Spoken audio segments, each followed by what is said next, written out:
চারিদিকে ক্ষেত ভরা পাকা ধানে শিমুল গ্রামের মাঠটি ভরে উঠেছে।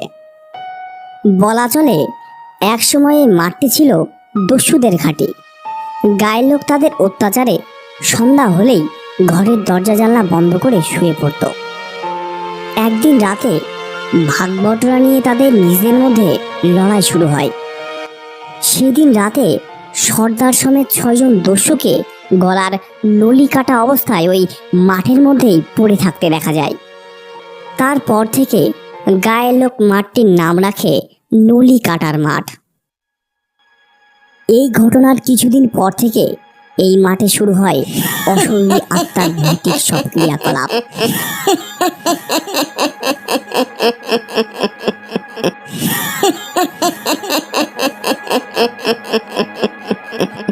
সেসব পুরানো দিনের কথা। তবু গায়ের মানুষেরা ভয়ে এখনো পর্যন্ত একা একা ওই মাঠে যেতে সাহস পায় না।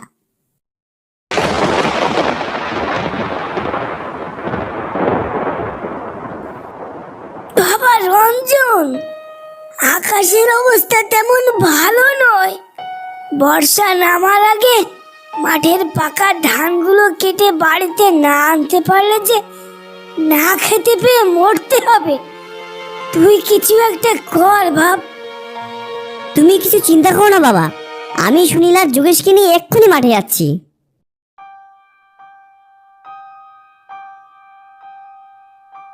রঞ্জন আর দেরি না করে তার বন্ধু সুনীল আর যোগেশকে ডেকে নিয়ে গেল ধান কাটার উদ্দেশ্যে।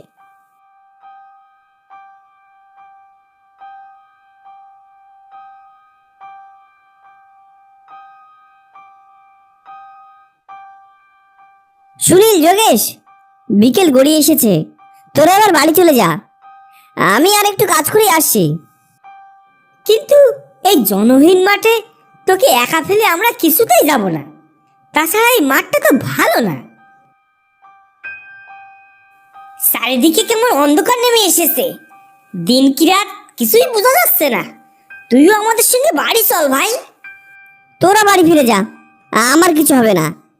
আর তাছাড়া আমি এসব ভূত প্রেত ফালতু কথায় বিশ্বাস করি না। বলতে বলতে আকাশ ভাঙা মেঘের ডাক আর বিদ্যুতের চমক শুরু হয়ে গেল। সুনীল আর যোগেশ দেরি না করে দুর্যোগের মধ্যেই বাড়ির দিকে রওনা দিল। আর রঞ্জন সবকিছুকে অবজ্ঞা করেই মাঠেই রয়ে গেল। ধীরে ধীরে আরো ঘন জমাট অন্ধকার নেমে এলো নলি কাটার মাঠে।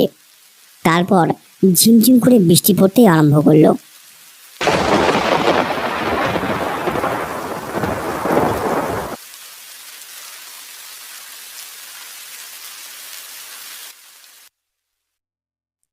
রঞ্জন ঠান্ডায় কাঁপতে কাঁপতে মেঠো রাস্তা ধরে বাড়ির দিকে পা বাড়াতেই পিছন থেকে কে জানি একটি অদৃশ্য হাত তার কাঁধের উপরে রাখলো।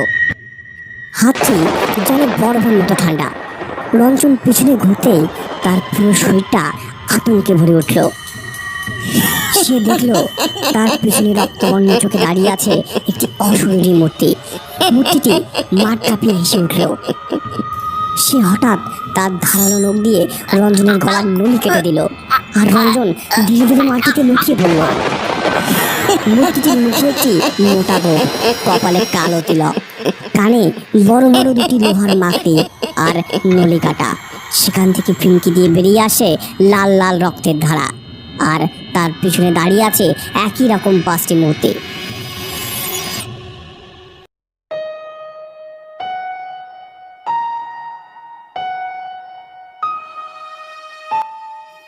সুনীল, সুনীল, তাড়াতাড়ি একবার বাইরে আয় তো, আমার যে ভীষণ চিন্তা হচ্ছে।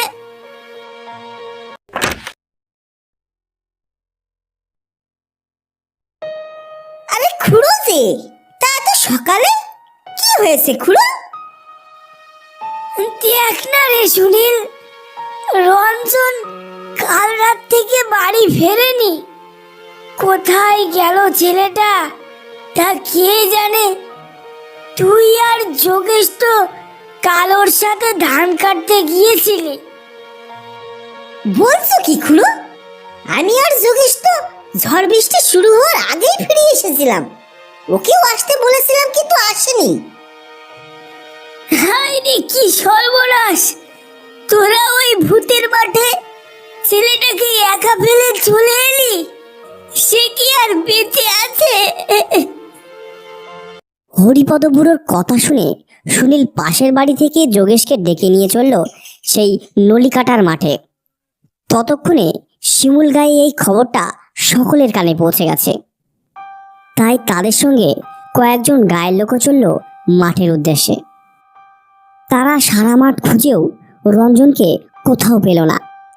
গায়ের মোড়ল বলরাম মণ্ডলের ছেলে ভোলা দৌড়াতে দৌড়াতে এসে সুনীলের কাছে এসে বলল, না, রঞ্জন তো বাড়িতেই আছে, তোমরা ফালতু খোঁজাখুঁজি করছো। কি বলছিস রে ভোলা, তুই ঠিক দেখছিস তো? বুড়োর ভীমরতি হয়েছে গো, রঞ্জন বাড়ির পিছনে ধান বাগানে ঘুমিয়ে আছে। সুনীল, যোগেশ আর হরিপদ খুড়ো আর দেরি না করে গায়ের লোক নিয়ে ভোলার পিছু পিছু বাড়ির দিকে রওনা দিল। বাড়ি ফিরে হরিপদ খুড়োর সঙ্গে সকলে ঘরের পিছনে গিয়ে দেখলো রঞ্জন তখনও ঘুমাচ্ছে। রঞ্জন, তুই ঠিক আছিস তো? তোর কিছু হয়নি তো বাবা? ধীরে ধীরে রঞ্জন তার চোখ খুলল। তার চোখ দুটো রক্তের মতো লাল হয়ে আছে। তার চোখ দেখে খুড়ো ভয় পেয়ে গেল। যোগেশ সাহস করে এগিয়ে এসে বলল, রঞ্জন, তুই সারা রাত কোথায় ছিলি ভাই? রঞ্জন ধর্মর করে উঠে ভারী গলায় বলল, আমার কিছু হয়নি, তোরা এখন বাড়ি যা যোগেশ, পরে আসিস। রঞ্জন আর কোনো কথা না বলে সোজা ঘরে গিয়ে আবার শুয়ে পড়ল। ছেলেটার কি যে হলো ভগবানই জানে। ছেলেটা আমার একেবারে বদলে গেছে। তুমি কিছু ভেবো না খুড়ো, সারা রাত বৃষ্টি ভিজে কাজ করেও ক্লান্ত হয়ে পড়েছে, একটু ঘুমালেই সব ঠিক হয়ে যাবে। এখন আমরা চলি খুড়ো, পরে আসবো।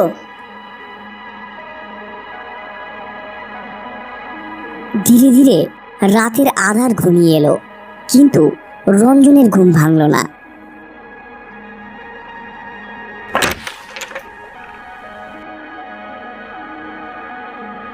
হঠাৎ দরজা খোলার শব্দ শুনে হরিপদ খুড়ো রঞ্জনের ঘরের সামনে এসে দাঁড়ালো।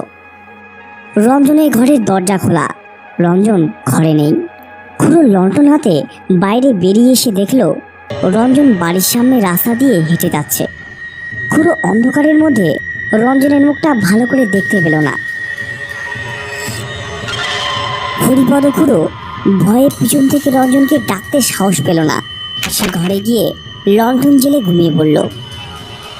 আর এদিকে রঞ্জনের অশরীরী আত্মা এক বিস্ময়কর রূপ ধরে গোটা শিমুল গ্রামটা ঘুরতে লাগলো। তারপর যোগেশের বাড়ির পিছনে এসে স্বাভাবিক কণ্ঠে যোগেশকে ডাকলো, যোগেশ, যোগেশ, একটিবার বাইরে বেরিয়ে আয় ভাই, আমি তোর জন্য ঘরের পিছনে অপেক্ষা করছি। সে রাতের আন্দাজ না করেই ঘর থেকে বেরিয়ে এলো, আর ঘরের পিছনে যাওয়া মাত্র সে দেখতে পেল রঞ্জনের সেই পৈশাচিক রূপ। তার গলা দিয়ে ঝরে পড়ছে রক্তধারা। অন্ধকারের মধ্যে তার চোখ দুটো যেন হায়নার মতো জ্বলছে। থরথর করে কাঁপতে লাগলো যোগেশ। রঞ্জনের সেই পৈশাচিক মূর্তিটি তার ধারালো নখ দিয়ে যোগেশের গলার নলটা কেটে ফেললো। বলির কাঠার মতো মাটিতে পড়ে যোগেশ ছটফট করতে করতে মারা গেল। তখন সেই পৈশাচিক মূর্তিটি যোগেশের মৃতদেহ কাঁধে নিয়ে হাওয়ায় মিলিয়ে গেল। পরের দিন সকালে সুনীল হাঁপাতে হাঁপাতে হরিপদ খুড়োর বাড়ি এসে রঞ্জনকে ডাকতে লাগলো, রঞ্জন, রঞ্জন, কোথায় তুই? তাড়াতাড়ি বাইরে আয়, সর্বনাশ হয়ে গেছে। সুনীলের চিৎকার শুনে ঘর থেকে হরিপদ খুড়ো বেরিয়ে এলো। কি হয়েছে রে সুনীল? এত সকালে রঞ্জনকে ডাকছিস কেন? ও তো এখনো ঘুমাচ্ছে। গ্রামে এত বড় ঘটনা ঘটে গেল আর তোমরা কেউ কিচ্ছুটি জানো না? আশ্চর্য ব্যাপার। আরে কি হয়েছে সেটা তো আগে বল। যোগেশ কাল রাত্রে মারা গেছে। আর ওর রক্তাক্ত দেহটা সেই নলিকাটার মাঠে পাওয়া গেছে। হরিপদ খুড়ো সুনীলের কথা শুনে ঠক ঠক করে কাঁপতে লাগলো। তারপর ধীরে ধীরে কম্পন স্বরে বলল, যোগেশের এই অবস্থা কি করলো রে সুনীল? অত সব জানি না খুড়ো, তবে গায়ের সকলে বলছে গায়ে নাকি নিশি ঢুকেছে, সেই সব কাজ করছে। তাই গায়ের মোড়ল বলরাম বাবু এই বিষয় নিয়ে সন্ধ্যাবেলা নিজের বাড়িতে আলোচনায় বসবেন, সেখানে গায়ের সকলকে যেতে বলেছেন। সুনীলের কথা শেষ হতে না হতেই ঘর থেকে রঞ্জন বেরিয়ে এলো। তারপর সুনীলের দিকে বড় বড় চোখে তাকিয়ে বলল, একটা সামান্য ব্যাপার নিয়ে অত চিন্তা করছিস কেন? যোগেশ এমনিতেই ভীত ছিল, কি হতে কি হয়েছে তার কোনো ঠিক আছে? তাছাড়া যার ব্যাপার সে সামলাবে, তোর মাথা ভেঙে অত চাল পড়েছে কেন? কি বলছিস রঞ্জন? যোগেশ আমাদের সেই ছোট্টবেলাকার বন্ধু, তার এই অস্বাভাবিক মৃত্যুকে তুই সামান্য ব্যাপার বলছিস? কিরকম বন্ধু রে তুই? ছি, ছি, ছি। যা যা, তুই এখন বাড়ি যা, তোর কোনো কথা আমার এখন আর ভালো লাগছে না, তুই আর কোনোদিন আমাদের বাড়িতে আসবি না। রঞ্জনের এমন কথা শুনে সুনীল খুব দুঃখ পেল। তোর কি হয়েছে রে রঞ্জন? সুনীলকে অমন করে বললি কেন? ও তো কিছু খারাপ কথা বলেনি। তাহলে রঞ্জন কোনো কথার জবাব না দিয়ে হনহন করে বাড়ি থেকে বেরিয়ে গেল। সারাটা দিন রঞ্জন আর বাড়ি এলো না। একটা আসন্ন দুশ্চিন্তা মনের ভিতরে নিয়ে সন্ধ্যাবেলা হরিপদ খুড়ো বলরাম মণ্ডলের বাড়িতে হাজির হলো। সেখানে গায়ের লোক সকলে উপস্থিত ছিল। হরিপদকে দেখে বলরাম বাবু বলল, এসো এসো হরিপদ, তোমরা সকলে না এলে আজকের এই আলোচনা শুরু করতে পারছি না। তাহলে আর দেরি না করে আজকের আলোচনা শুরু করা যাক। আজ তোমাদেরকে যে জন্যে আমাদের বাড়িতে ডেকেছি তার কারণটা তোমরা নিশ্চয়ই বুঝতে পেরেছ। আমাদের এই শিমুল গ্রামে এক দুষ্ট শক্তির আবির্ভাব হয়েছে, তার হাত থেকে কারোর নিস্তার নেই। তাই আমি আজ সকালবেলা 3 মাইল পথ পায়ে হেঁটে বল্লমপুরের নিবারণ তান্ত্রিকের কাছ থেকে মন্ত্রপুত 100 রক্ষা কবচ নিয়ে এসেছি। এটা সকলে বাড়ির উঠোনে পুঁতে রাখবে, তাহলে ওই দুষ্ট শক্তি কারোর কোনো ক্ষতি করতে পারবে না।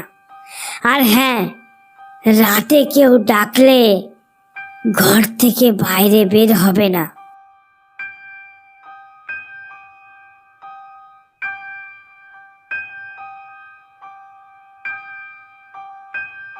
মোড়লের কাছ থেকে রক্ষা কবচ নিয়ে যে যার বাড়ি চলে গেল।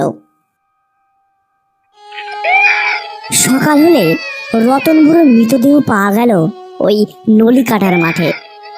যোগেশের মতো রতন বুড়োরও গলার নলি কাটা, আর চোখ দুটো যেন কেউ উপড়ে নিয়েছে। ইতিমধ্যে গায়ের বেশ কিছু লোক গায়ের মোড়ল বলরাম মণ্ডলকে নিয়ে হাজির হয়েছে হরিপদ খুড়োর বাড়িতে। হরিপদ, হরিপদ, বাইরে বেরিয়ে এসো, আজ সত্যিটা তোমাকে বলতেই হবে। হরিপদ খুড়ো ঘর থেকে বেরিয়ে তাদের সামনে এসে দাঁড়ালো। কি হয়েছে বাবু? আমি তোমাদের কাছে কি লুকিয়েছি? আজ সকালে রতন বুড়োর মৃত দেহটা পাওয়া গেছে নলিকাটার মাঠে।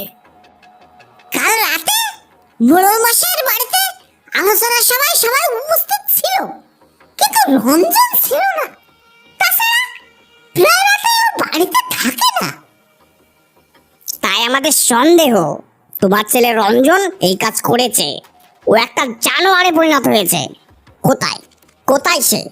আজ আমরা গায়ের সকলে মিলে এই নিষ্ঠুর নরহত্যার জন্য ওকে শাস্তি দেব। তুমি ঘরের বাইরে বার করে দাও। বলরাম বাবু, কাল রাত থেকে রঞ্জন বাড়িতে ফেরেনি। সেই সেই ধান কাটার পর থেকে ও যেন কেমন ভূত লেগেছে। আমার সঙ্গে কথা পর্যন্ত বলে না। নিজের ছেলে বলে কথাগুলি এতদিন প্রকাশ করিনি, কিন্তু যোগেশের মৃত্যুর পর ও যখন বাড়িতে এলো তখন তখন আমি দরজার আড়াল থেকে ওর আসল রূপটা দেখেছিলাম। ওর সারা গায়ে মুখে লেগেছিল রক্তের ছিটা, কিন্তু কাউকে ভয়ে বলতে পারিনি। আজ আর আমার ভয় নেই, এখন আমার বয়স হয়েছে। তাছাড়া মৃত্যুর ভয় পেয়ে কেউ বাঁচতে পারে না। তাই বলছি শোনো, ও আমার ছেলে রঞ্জন না, ও হলো একটি অশরীরী আত্মা। রঞ্জন কোথায় গেল খুড়ো? সেটা আমি বলতে পারবো না সুনীল, সেটা আমি বলতে পারবো না। এ কথা তুমি আগে বলনি কেন? তাহলে বেঘরে রতন বুড়োর প্রাণটা তো যেত না। আমি এখনই বল্লমপুর নিবারণ তান্ত্রিকের বাড়ি যাব। যত রাতই হোক না কেন ওনাকে সঙ্গে নিয়েই ফিরবো।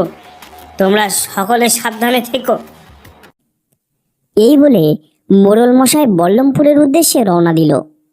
গায়ের লোক যে যার বাড়িতে দরজা বন্ধ করে নিবারণ তান্ত্রিকের অপেক্ষায় বসে রইল।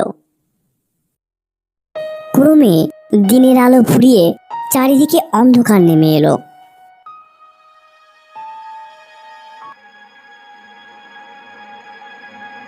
বেশ কিছুক্ষণ কেটে যাওয়ার পর বাইরে থেকে রঞ্জনের আত্মা বলরাম মল্লিলের রূপ ধরে সুনীলকে ডাকতে লাগলো। সুনীল, আমি তান্ত্রিককে নিয়ে এসেছি, আর ভয় নেই, তাড়াতাড়ি বেরিয়ে আয়। সুনীল তাড়াতাড়ি বাড়ি থেকে বেরিয়ে রাস্তায় এসে দাঁড়ালো। সে দেখলো বলরাম মোড়লের রূপ বদলে তার জায়গায় ধীরে ধীরে রঞ্জনের এক বিভৎস অশরীরী মূর্তি ফুটে উঠেছে।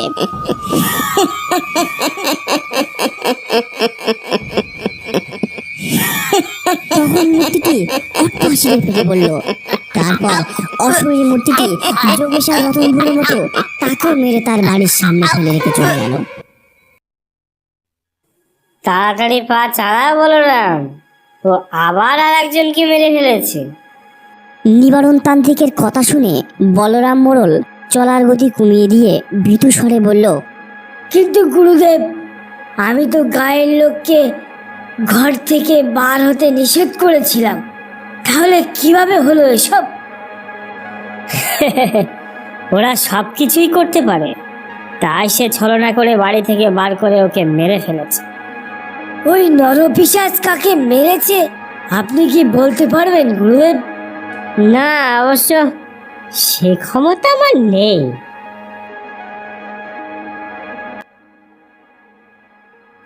নিবারণ তান্ত্রিক গায়ের মুখে ঢুকে সে একটু থমকে দাঁড়ালো। কি হলো গুরুদেব? এখন তুমি বাড়িতে গিয়ে গায়ের কিছু সাহসী লোকেদেরকে ডেকে নিয়ে এসো। আর এই নাও আমার মন্ত্রপুত ছাই ভস্য, এটা তোমার কপালে লাগিয়ে নাও, তাহলে ওই দুষ্ট শক্তি তোমার কোনো ক্ষতি করতে পারবে না। বলরাম মোড়ল নিবারণ তান্ত্রিকের কথা মতো গ্রাম থেকে কিছু সাহসী লোক ডেকে নিয়ে আসলো। তারপর নিবারণ তান্ত্রিক গায়ের সকলকে নিয়ে সুনীলের বাড়ির দিকে রওনা দিল। সকলে সুনীলের বাড়ির সামনে গিয়ে দেখলো সুনীলের নিষ্প্রাণ দেহটি পড়ে আছে। সকলে এবার শান্ত হও। আমি যখন এসে গেছি, ও আর কোনো অঘটন ঘটাতে পারবে না, ও আর কারো কোনো কিছুই করতে পারবে না।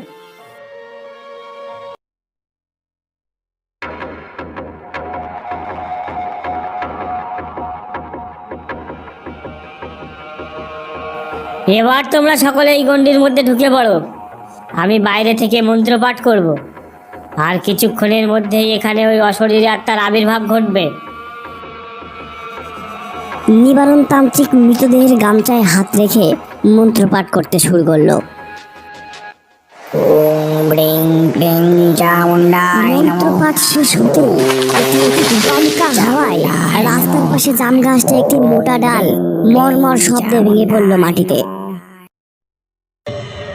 কেউ জায়গা থেকে এক বিন্দু নড়বে না, নইলে তোমাদের প্রাণ হারাতে পারে।